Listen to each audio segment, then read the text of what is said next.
On May 9, 1992, Alfred Austin was outside a house on Buckingham Street on Detroit's East Side. Austin was 26 years old and facing federal weapons charges in Kentucky. That made him interesting to federal investigators. According to his attorney, agents wanted information about Terrence "Boogaloo" Brown, one of the men authorities associated with a Detroit organization known as the Best Friends. Austin had not yet agreed to cooperate, but federal officials later said he had told people around Best Friends that the government had approached him. 4 days before Austin was supposed to go to federal court, a gunman walked toward the house. Witnesses later said the man passed people on the street, exchanged greetings, and continued toward the porch. Then the shooting began. Austin was hit. Harry Roper, 24, and Lawrence Gainey, 23, were also killed. 3-year-old Lori Roper was struck by what investigators believed was a stray bullet. 4 people were dead. The first police theory about who fired the shots would later change as the federal investigation developed. But investigators were already looking at something much larger than a single Detroit homicide. Austin was believed to have information. People around the organization knew the government wanted to talk to him, and his death would eventually become part of a federal case against a group with one of the least threatening names imaginable: Best Friends. Behind that name, federal courts later described a cocaine distribution organization that operated from the mid-1980s into the mid-1990s. Its members bought cocaine in large quantities, divided it for smaller sales, moved drugs beyond Detroit, carried firearms, and according to prosecutors and later court findings, used contract killings and drive-by shootings to protect territory, eliminate competition, and punish people who failed to pay drug debts. Some members sold cocaine and performed enforcement work for the same organization. That was the central mechanism. The question was how violence became part of the infrastructure of the drug business, and how that same violence eventually gave investigators a way to connect the entire organization. The earliest public picture of Best Friends centered on 4 brothers from Detroit's East Side: Reginald Brown, Terrence Brown, Ezra Brown, and Gregory "Ghost" Brown. Contemporary investigators described the 4 brothers as the nucleus of Best Friends around the middle of the 1980s. Federal appellate records later described the organization as being established around 1984 or 1985 by Terrence Brown and several other people, with Terrence eventually becoming the leadership figure most clearly identified by federal prosecutors. Those versions are not identical, but they point to the same core. The Brown brothers were central to the early group. Terrence became the man federal authorities later treated as its leading figure. At first, investigators did not describe Best Friends primarily as a major independent drug organization. They described the group as enforcers and debt collectors operating around cocaine traffickers on Detroit's East Side. That distinction matters. Before Best Friends controlled a large narcotics network of its own, investigators believed the group already had something valuable. It could apply force. If someone owed money, Best Friends could become part of the collection process. If a distributor had trouble with another dealer, the organization already had people accustomed to solving problems through intimidation and violence. Detroit investigators later described Best Friends as having forced its way into East Side narcotics trafficking. In their view, enforcement did not appear after the drug business was established. Enforcement helped create the conditions for expansion. Detroit had already seen other models.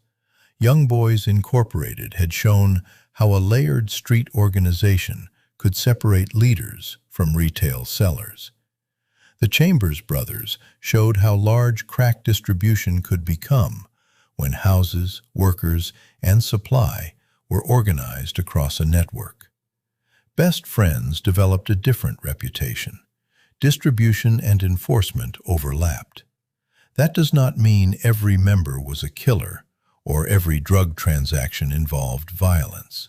It means federal prosecutors were eventually able to show that some of the same men operated on both sides of the system. Investigators also placed the Brown brothers in the same cocaine environment as some of Detroit's best-known trafficking figures. Contemporary reporting described Best Friends as closely allied with Richard Maserati Rick Carter and Richard Wershey Jr., better known as White Boy Rick. Later street histories would make those relationships much cleaner than the strongest records justify. Some claimed Maserati Rick founded Best Friends. Others said Demetrius Holloway created the group as his personal enforcement squad. The strongest federal records do not establish those stories that neatly.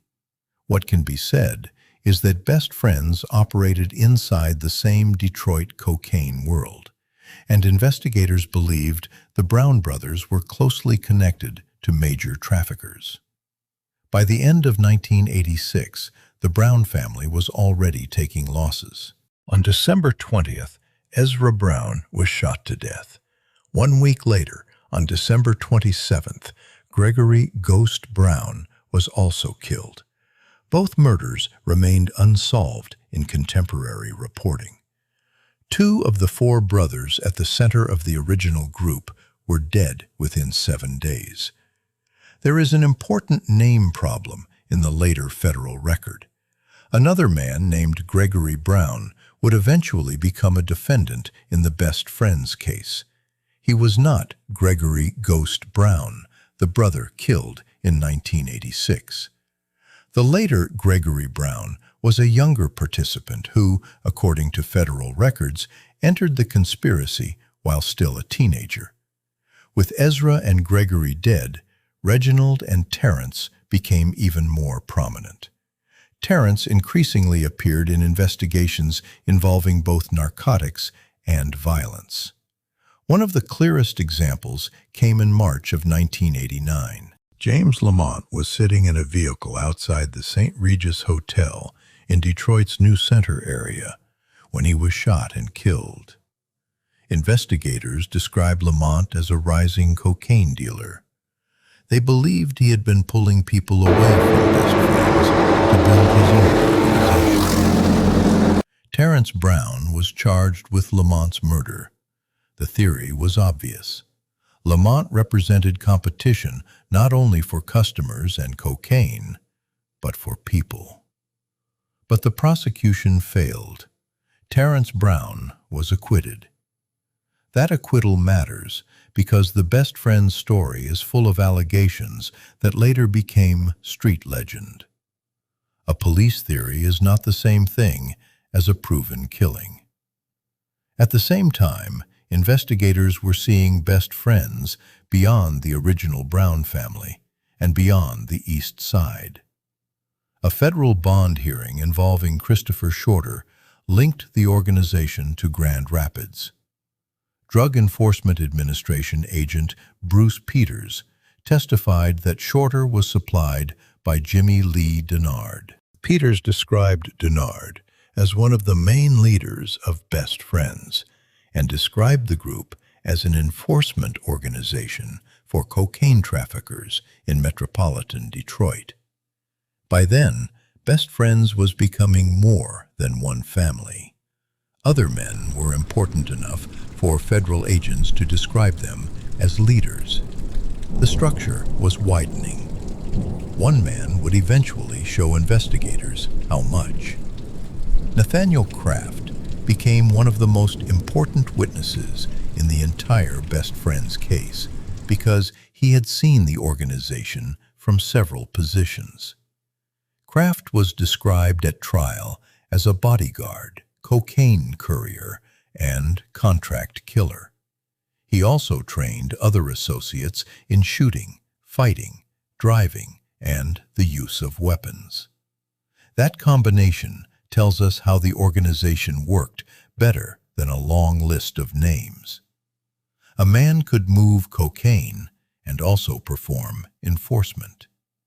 Craft testified about transporting cocaine from Detroit into Ohio, including Toledo and Lima. Later, after he began cooperating with the government, he took part in a controlled cocaine purchase that brought federal agents directly into the distribution side of the organization. One of the men connected to that deal was Jesse Anderson. According to the federal appellate record, Anderson sold approximately 124 grams of cocaine to Craft in March of 1991. Craft then introduced undercover Drug Enforcement Administration agent Anthony Protopis to Anderson. They met on Belle Isle. The discussion was not about small street quantities. According to trial testimony, the undercover side discussed buying between 3 and 5 kilograms of cocaine. The quoted price was $29,000 per kilogram. That is where the scale becomes visible. A kilogram could be divided repeatedly before reaching retail buyers. 3 or 5 kilograms could supply multiple smaller operations. The federal case described that exact pattern. Best friends purchased cocaine in large quantities, repackaged it, and delivered smaller amounts into local distribution. The evidence also placed the Brown leadership directly inside that supply chain. DEA agent Protopis testified that Anderson identified a cocaine supplier known as Boog. The government identified Boog as Terrence Boogaloo Brown. Craft also testified that Jesse Anderson had earlier purchased approximately half a kilogram of cocaine from Reginald Brown. Those transactions were important because they moved the Browns beyond the image of hired muscle working for other traffickers. Federal prosecutors were placing them directly inside cocaine supply. The overlap continued further down the organization. John Gordon later admitted to an agent that he managed crack houses for Stacy Colbert, another man prosecutors described as a best friends leader. Witnesses described Gordon selling drugs and obtaining cocaine. They also tied him to killings. Edward Dale appeared in the same two worlds. A cooperating witness described Dale working with Colbert in Detroit and traveling to Philadelphia to pick up cocaine for transport back to the city. The same witness said Dale brought firearms to Colbert and described participating in a killing. Another government witness testified that Dale received payment for one murder in approximately $20,000 worth of cocaine. That does not mean $20,000 in cocaine was a standard best friend's price for a killing. The federal record does not support that claim. It was one specific payment described by one witness. But the detail is important because it captures the connection between the two sides of the organization in a single transaction. The commodity being distributed could also become payment for enforcement. By the time prosecutors went to trial, they argued that men such as Dale, Gordon, Gene Polk, and the later Gregory Brown had overlapping distribution and enforcement roles. That is the one point that explains the best friends machine. The organization did not always separate drug work from violent work. The same network could move cocaine, collect money, and enforce decisions. The next events showed what that meant in practice. Walter Daniels was killed on April 3, 1993, near 14999 Gratiot in Detroit. Federal evidence linked Edward Dale, John Gordon, and others to the shooting. A cooperating witness said Dale later described the killing and said Stacy Culbert had paid him for it. The details mattered to prosecutors because they could connect men already tied to narcotics activity with a specific homicide. Then came Dwight Farrell. On September 12, 1993, Farrell was killed at JR's used car lot at 13,000 Gratiot. Federal records described him as a rival drug dealer. According to the government's evidence, Stacy Culbert arranged the killing at the direction of Terrence Brown. John Gordon shot Farrell. 2 other people were wounded. Here, the business purpose was direct. In the prosecution's version, Farrell was competition. Removing him protected the organization. Federal courts later summarized the broader mechanism in similar terms. For-hire killings and drive-by shootings were used to maintain territory, eliminate competitors, and punish buyers who failed to pay narcotics debts. By then, Best Friends distribution extended beyond one Detroit neighborhood. Court records connected cocaine movement from Detroit into Toledo and Lima. Indictment-era reporting also identified Lexington, Kentucky. Later evidence showed members traveling to other cities for cocaine purchases and distribution. The exact membership size is harder to establish than later street histories sometimes suggest. What is clear is that Best Friends had enough participants, enough geographic reach, and enough overlapping roles that prosecutors would eventually indict dozens of people across related cases. But while the organization was expanding, the violence was also creating a growing problem. Every shooting created another investigation. Every arrest created another person who might cooperate. And by the early 1990s, federal investigators were changing how they looked at Detroit's drug homicides. For years, homicide detectives and narcotics agents could be working different sides of the same organization without fully combining what they knew. A homicide detective might know the victim, witnesses, and possible shooters. A narcotics agent might know suppliers, dealers, cars, houses, and money. If those files stayed separate, the organization remained harder to see. In late 1991, the Drug Enforcement Administration in Detroit began what became known as Red Rum. The name was murder spelled backward. The concept was simple. Combine federal narcotics resources with Detroit police homicide intelligence. Best Friends became one of the first major organizations examined through that collaboration. That changed the case. A shooting was no longer only a homicide.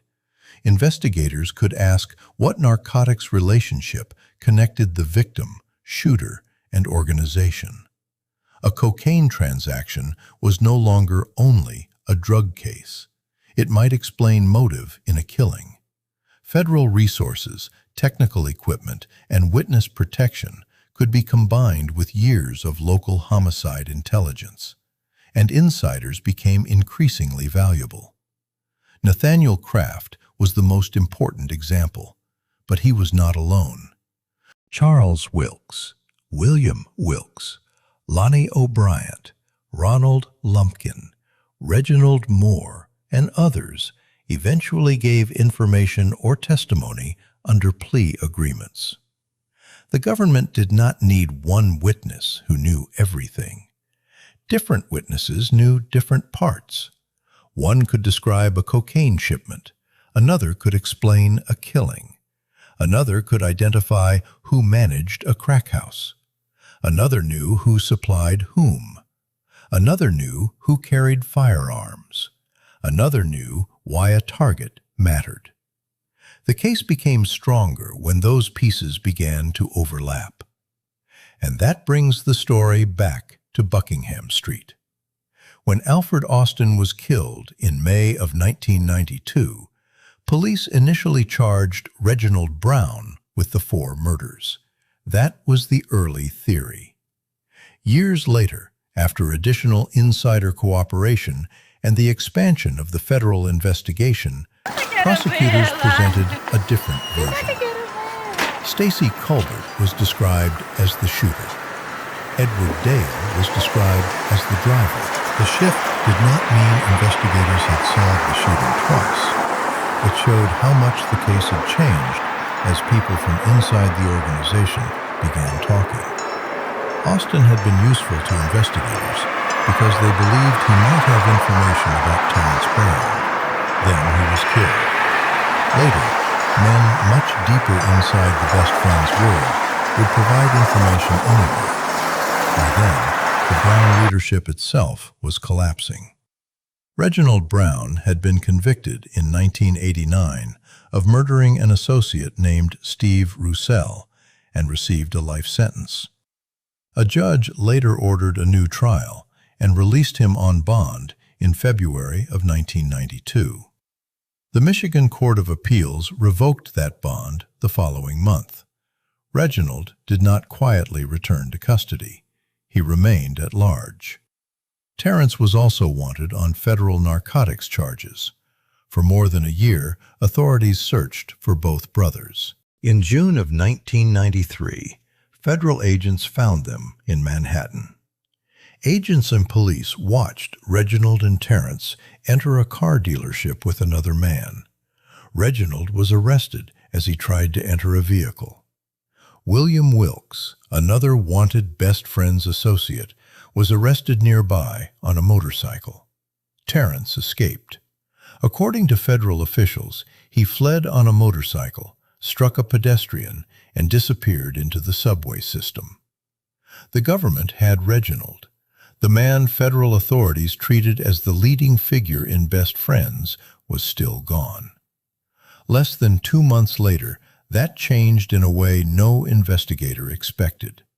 In August of 1993, police in College Park, Georgia, near Atlanta, found a body in the back of a stolen truck parked at the Ramada Renaissance Hotel.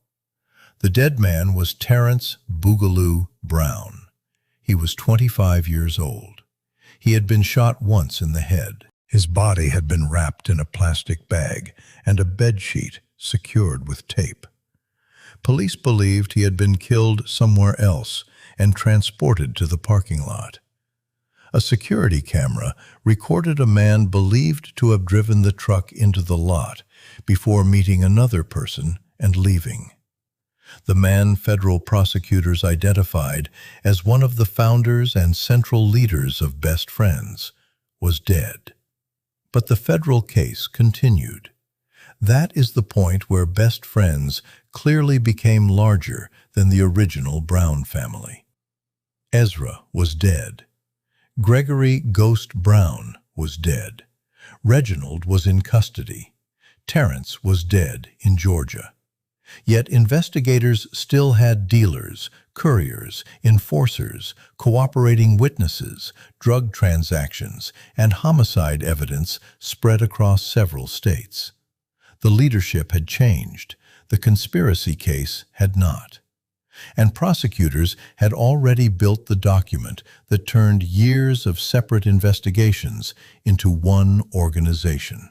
On December 8, 1992, a federal grand jury in the Eastern District of Michigan returned an indictment naming 29 defendants. It contained 56 counts. The charges included cocaine conspiracy, cocaine distribution, money laundering, continuing criminal enterprise allegations, intentional killings, and firearms violations. The number mattered. 29 defendants, 56 counts. The government was no longer arguing that Detroit had produced dozens of unrelated crimes committed by people who happened to know each other. It was arguing that those crimes belonged to one structure. A cocaine deal in one place, money moving through another, a shooting on Gratiot, a courier traveling to Ohio, and a leader directing violence could now be presented as parts of the same conspiracy. The case later expanded.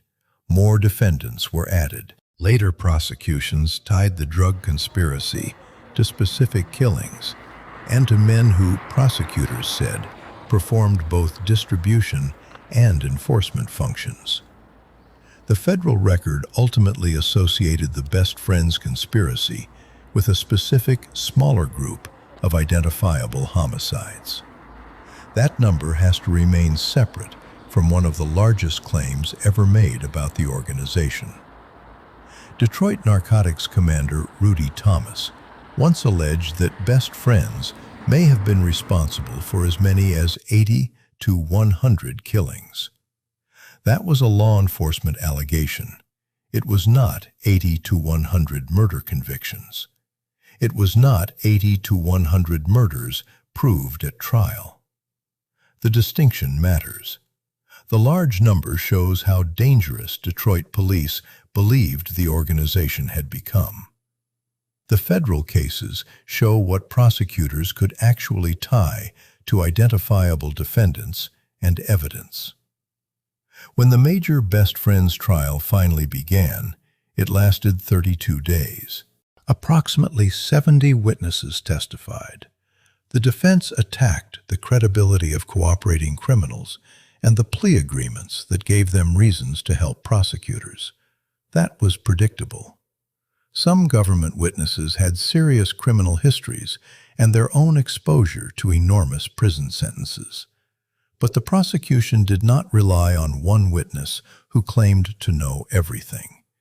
It relied on overlapping testimony, controlled drug purchases, surveillance, narcotics transactions, firearms evidence, and statements from multiple participants. By then, Stacy Colbert had become one of the most important figures in the case. In June of 1994, investigators tracked him to a motel near Pittsburgh. When officers moved in, Colbert fled through a connecting door. He struggled with an officer and tried to take the officer's gun.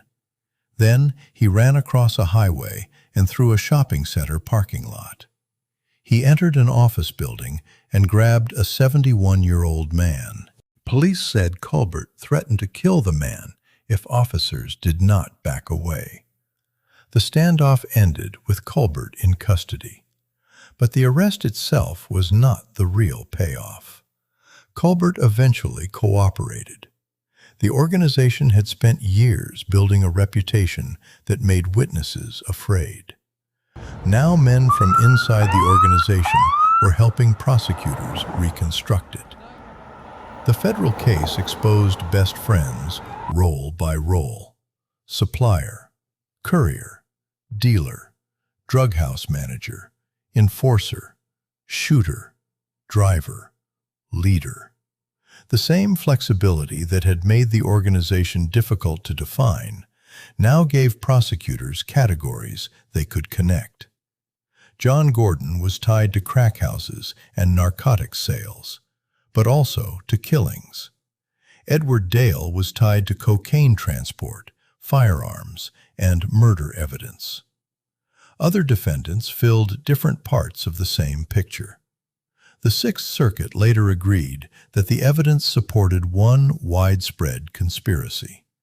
That finding was crucial. The murders were not treated as random violent acts committed by men who also happened to sell drugs.